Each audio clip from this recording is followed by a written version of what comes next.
In the spring of 1978, a young woman named Vera Colton stood on the porch of her inherited farmhouse and watched the first truck arrive.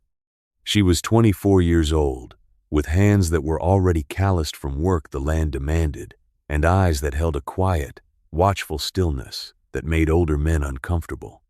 The truck, a great beast of industry caked in the pale dust of the nearby quarry, groaned and hissed as it backed toward her fence line, its heavy tires crushing the wild clover. It tipped its bed, and with a thunderous roar that sent a flock of crows scattering from the oak trees, it unleashed a cascade of broken, unwanted stone. It was mostly Oregon flagstone, gray and mossy green, in shattered, irregular pieces that the quarry deemed worthless. They were the leftovers, the mistakes, the rubble that couldn't be cut into perfect squares or rectangles for the clean, predictable patios of the new suburban developments. To the quarry, it was waste. To Vera, it was a beginning. Let me explain the arrangement. It was simple, and on paper, it looked like a deal born of desperation on her part. The quarry, run by a man named Mr. Henderson, needed a place to dump its refuse. The county landfill was charging them a hefty price per ton, a cost that ate into their slender profits. Mr. Henderson, a man whose mind worked like an abacus, clicking through columns of profit and loss, saw Vera's land bordering their operation as an opportunity. He approached her not with a proposition, but with a statement of fact disguised as an offer. He would pay her a modest annual fee, a few $100s, to use the 50-yard stretch along her back fence as a dumping ground. It would save him thousands. For her, he assumed, it was found money. He saw a young woman alone, having just buried her grandfather 6 months prior, with a farm that was barely breaking even. He saw an easy mark. The neighbors saw something else. They saw a tragedy unfolding. Mr. Albright, whose perfectly manicured farm sat to the east, leaned on their shared fence post one afternoon, his face a mask of pity. "Vera," he'd said, shaking his head slowly, the gesture more damning than his words. "That's a permanent scar on your land. You'll never get rid of it. What were you thinking?" Others were less direct, but their whispers carried on the wind from the church bake sale to the feed store. They called it Vera's Folly, or the Boneyard. They saw the growing pile of rock as a monument to her failure, a symbol of a young woman surrendering a piece of her family's legacy for a pittance. They believed they knew exactly what they were seeing, the slow, inevitable decline of the Colton farm, ending not with a bang, but with the rumble of a dump truck. They were wrong. What they didn't know, what Mr. Henderson with his spreadsheets and Mr. Albright with his tidy rows of corn could never comprehend, was the education Vera had received on that very land. It wasn't an education from a book or a classroom. It was an apprenticeship that had started when she was old enough to walk. Her teacher was her grandfather, a man named Thomas Colton. He was a man who spoke little, but whose hands were fluent in the language of the earth.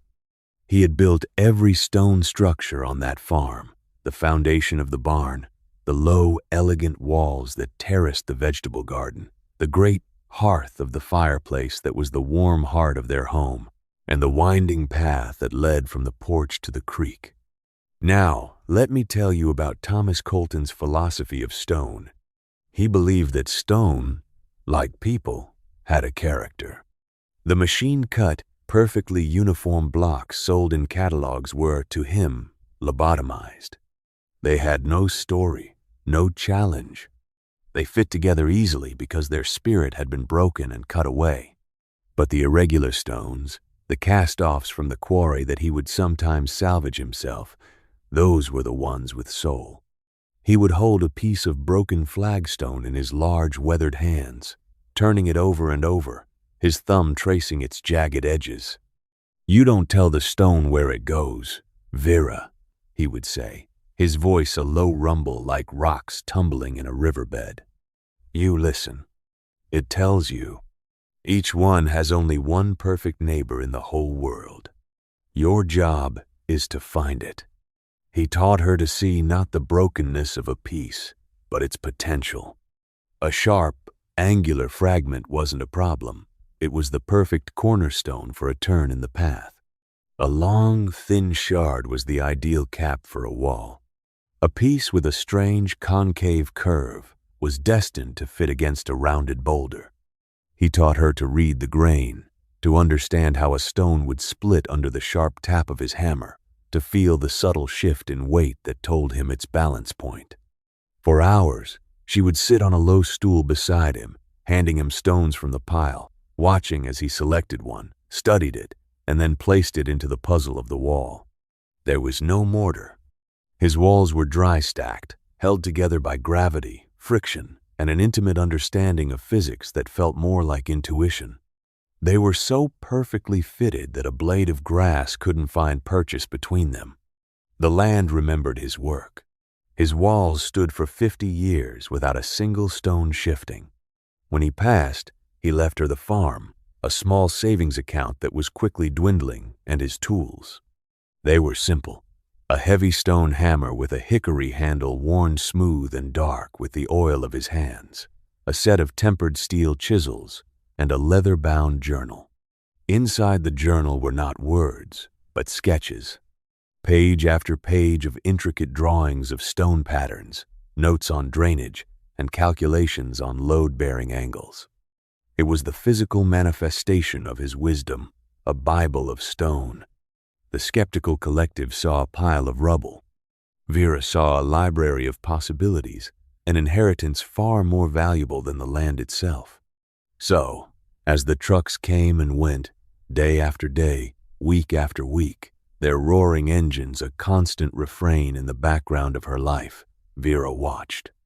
She didn't see an eyesore. She saw a delivery. The quarry was, free of charge, bringing her the raw material of her grandfather's art, the very medium he had taught her to understand. While the neighbors pitied her, she felt a quiet, thrilling sense of gratitude. She was being given a mountain of treasure that everyone else mistook for trash. She let them talk. She let them whisper. Patience, her grandfather had taught her, was a stonemason's most important tool. More important than the hammer, more important than the chisel. The turning point came on a rainy Tuesday in October. She was in town at the library, waiting out the downpour, and she picked up a home and garden magazine, the kind with glossy pictures of expensive houses in places like Portland and Seattle. She flipped through the pages, half interested, until one article stopped her cold. It was about the latest trend in high-end landscape design. The article described a move away from the sterile perfection of concrete and uniform pavers. Wealthy homeowners, it said, were now seeking authentic, rustic, and organically integrated patios and walkways. They wanted materials that looked like they belonged to the land. And there, on a full-page spread, was a photograph of a sprawling, magnificent patio built behind a modern glass house. It was made entirely of irregular flagstone, fitted together in a beautiful, chaotic mosaic. The caption underneath quoted the famous landscape architect who designed it. The challenge is finding quality, irregular stone. And more than that, finding a mason with the patience and artistry to lay it properly. It's a dying art. Vera stared at the photograph. The price quoted for the project was astronomical. It was more money than her farm would make in 10 years. She looked at the intricate pattern of the stone, the way the pieces. She could do that. In fact, she could do it better. The joints in the magazine photo were good, but her grandfather had taught her to make them tighter. The flow was elegant, but he had taught her a more complex, interlocking pattern that was stronger and more beautiful. She closed the magazine, a slow smile spreading across her face. The world was finally catching up to her grandfather's wisdom. She had the knowledge. And thanks to Mr. Henderson and his dump trucks, she had the supply. An endless supply. Let me stop and ask you something. Have you ever had a moment of clarity so profound it felt like the whole world shifted on its axis? A moment where a dozen disconnected facts suddenly snapped together into a single brilliant truth? That was Vera in the library that day. She walked out into the rain, but she didn't feel the cold. She felt a fire igniting in her chest. She had a plan. The next morning, the work began. She didn't start by trying to sell anything. She started by following her grandfather's first lesson: know your material. The pile of stone was now immense, a great gray spine running along the length of her property. To anyone else, it was a chaotic mess. To Vera, it was a text to be read. She spent the first month just sorting. She built simple wooden pallets and began to categorize the stones by thickness, by color, by shape. There were the thick, heavy pieces, good for foundations and base layers. There were the thin, flat pieces, perfect for surfaces. There were the long, narrow pieces for edging, and the strangely shaped character pieces that would become focal points. It was grueling, back-breaking labor. She would wake before sunrise, pull on her thick leather gloves, and head out to the pile. She worked until her muscles screamed and her hands were raw, even through the gloves. The sun beat down on her in the summer, and the cold Oregon rain soaked her to the bone in the autumn. Mr. Albright would sometimes watch her from his tractor, a single sad shake of his head communicating everything he thought about the poor, lost Colton girl. He saw her moving rocks from one pile to another, a pointless, repetitive task. He didn't see the complex system of organization she was creating.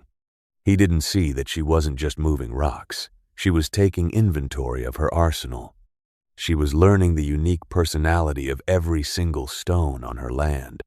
There was a moment of private doubt. Of course there was. It came in the dead of winter, her second year of sorting. A freezing rain had been falling for 3 days, turning the pile into a treacherous landscape of slick, icy rock. Her savings were gone. A notice from the bank about the mortgage sat on her kitchen table. Her hands ached with a cold that went clear to the bone.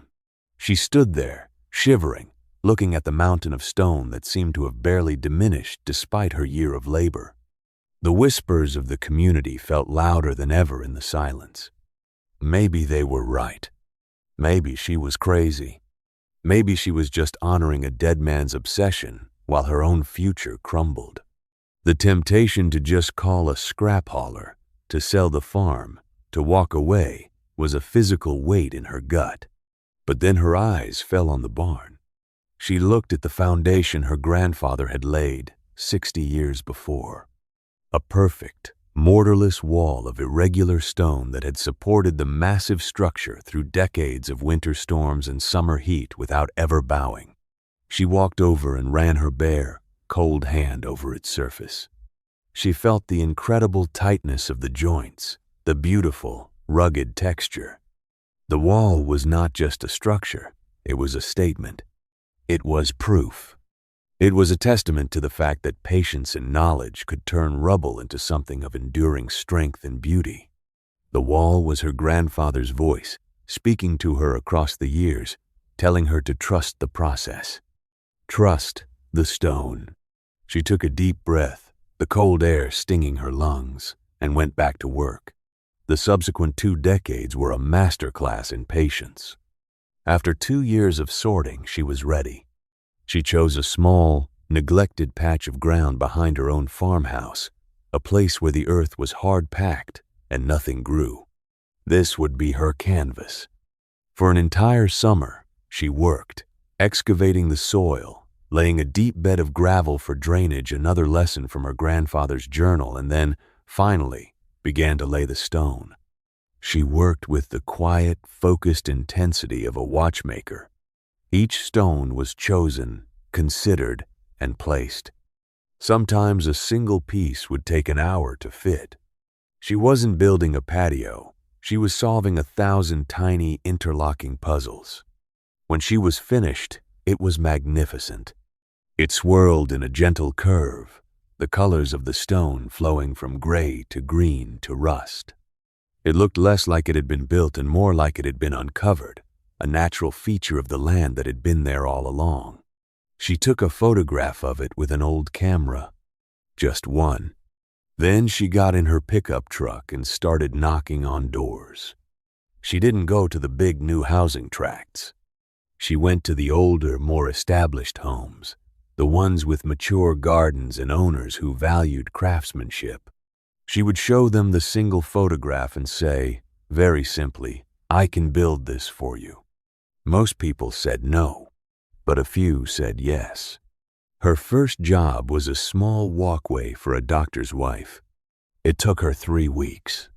The woman was so thrilled she paid Vera double what she had asked and told all of her friends in the garden club. Word of mouth is a powerful thing. It moves slower than advertising, but it sinks deeper roots. Soon, Vera had a steady stream of work. Small patios, garden walls, pathways. She never advertised.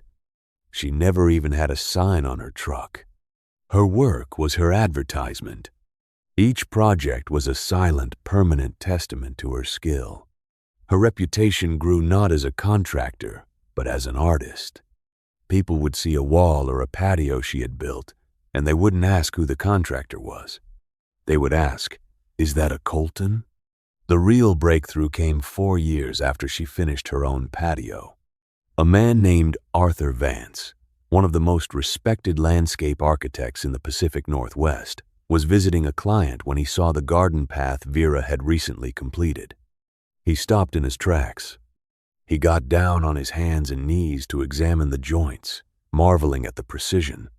He had been designing for 30 years and had never seen dry stack work of that quality. He found Vera's number and called her that afternoon. He had a massive project, a commission for a wealthy timber baron's new estate in the hills outside Portland. He wanted Vera to build a series of terraced gardens and a sprawling, multi-level patio that would be the centerpiece of the entire design. It was a staggering amount of work, more than anything she had ever attempted. She agreed without hesitation. For 6 months, she and a small team she had finally hired and trained in her grandfather's methods worked on that estate.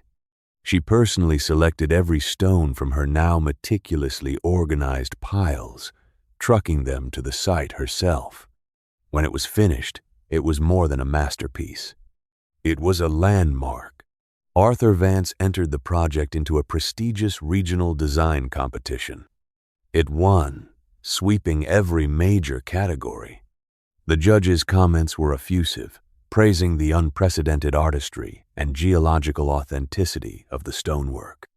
Suddenly, Colton Stone was not just a name, it was a specification. Architectural firms from Seattle to San Francisco began writing her name directly into their blueprints. The demand exploded. Which brings us to Mr. Henderson. The man from the Quarry had, of course, been aware of Vera's small-time success. He'd seen her old truck hauling stone away and thought it was quaint. But now, he was seeing fleets of commercial trucks turning onto her property, being loaded by forklift with pallets of stone, his waste, and hauling it away. He saw the articles in the architectural magazines. He saw the photos of the award-winning estate, and his abacus mind started clicking. He drove over to her farm one morning, unannounced. He found Vera by the sorting piles, her hands, as always, dusty with stone. She was no longer a girl of 24, but a woman in her early 30s, with a confidence that was as solid and unshakable as the walls she built. "Vera," he said, skipping the pleasantries, "we need to talk about our arrangement." Vera simply looked at him, her expression calm, and waited. "I've been seeing what you're doing," he continued, gesturing at the bustling activity. "You're selling my stone for a considerable profit." "It's not your stone, Mr. Henderson," she said, her voice quiet but firm. He laughed, a short, incredulous bark. "Of course it is. It came from my quarry." "It came from your quarry," she agreed. You paid me a fee to dispose of it on my property. You declared it waste. The moment it left your truck and touched my land, our transaction was complete. It became my property." His face darkened. He had checked the original agreement, a simple, one-page document he had written himself, confident in its simplicity. There was no clause about reclamation, no mention of profit sharing. It was a simple waste disposal contract. He had been so focused on what he was saving, he never once considered the value of what he was throwing away. "This isn't fair," he sputtered. "I'm the one who dug it out of the ground. You're building a fortune on my refuse." Vera picked up a jagged piece of flagstone, turning it in her hands, just as her grandfather had taught her. "You're mistaken," she said, looking him directly in the eye. "You didn't see refuse. You saw a disposal problem. You saw a liability. My grandfather taught me to see something else. I'm not selling stone, Mr. Henderson. I'm selling knowledge. The stone is just the medium, and you can't have a share of something you never possessed." He stood there for a long moment, his mind racing, searching for an angle, a loophole. But there was none. He had been outmaneuvered not by a slick lawyer or a ruthless competitor, but by a quiet woman with a better understanding of the true nature of value. He got back in his car and drove away, defeated. There was another, quieter moment of acknowledgement that meant more to Vera than the victory over the quarry. A few weeks later, Mr. Albright appeared at her gate. He was an old man now, his shoulders stooped. He held his hat in his hands. He didn't look at Vera, but at the sprawling, orderly enterprise her farm had become. The endless pallets of sorted stone, the workshops where her crew were learning to cut and shape, the beautiful, aged stone walls that now enclosed the entire property. I owe you an apology, Vera," he mumbled, his eyes fixed on a wall near the barn. "I watched you out here for years, moving these rocks. I told my wife. I told her that poor girl's lost her way. Thought you were just breaking your back for nothing." He finally looked at her, his eyes filled with a kind of wonder. "I was wrong. You weren't lost. You were building. You saw what none of us could see." Vera just nodded. "My grandfather taught me how to look," was all she said. "He was a good man," Albright said, putting his hat back on. "He would be proud." He turned and walked back to his own farm, leaving Vera with a sense of peace that was more satisfying than any contract or award. The narrative jumps forward now, not by years, but by decades. Vera Colton is in her late 60s. Her hair is the color of pale Oregon stone, and her hands, though wrinkled, are still strong. The Colton farm is no longer a farm.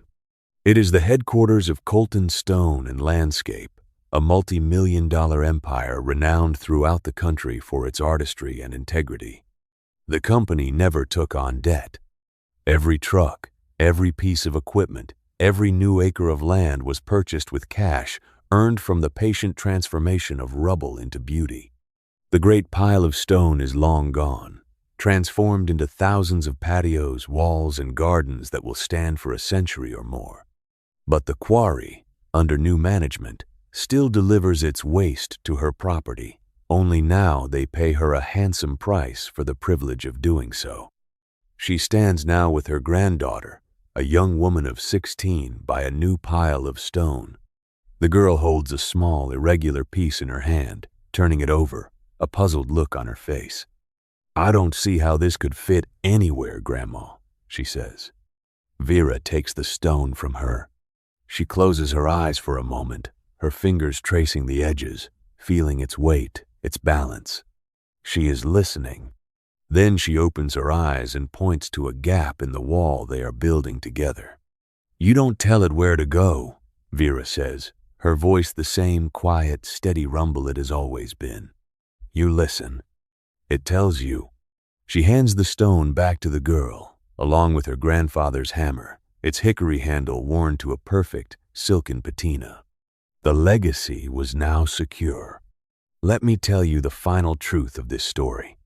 The men in suits at the quarry looked at a mountain of broken rock and saw only waste, a problem to be disposed of as cheaply as possible.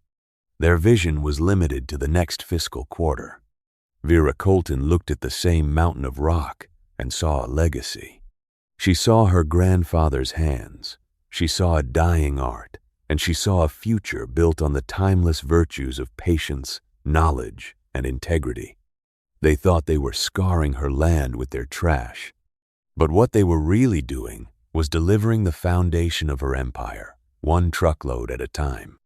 The land didn't just remember her grandfather's work, it rewarded his wisdom, passed down to a granddaughter who knew how to listen to the stone.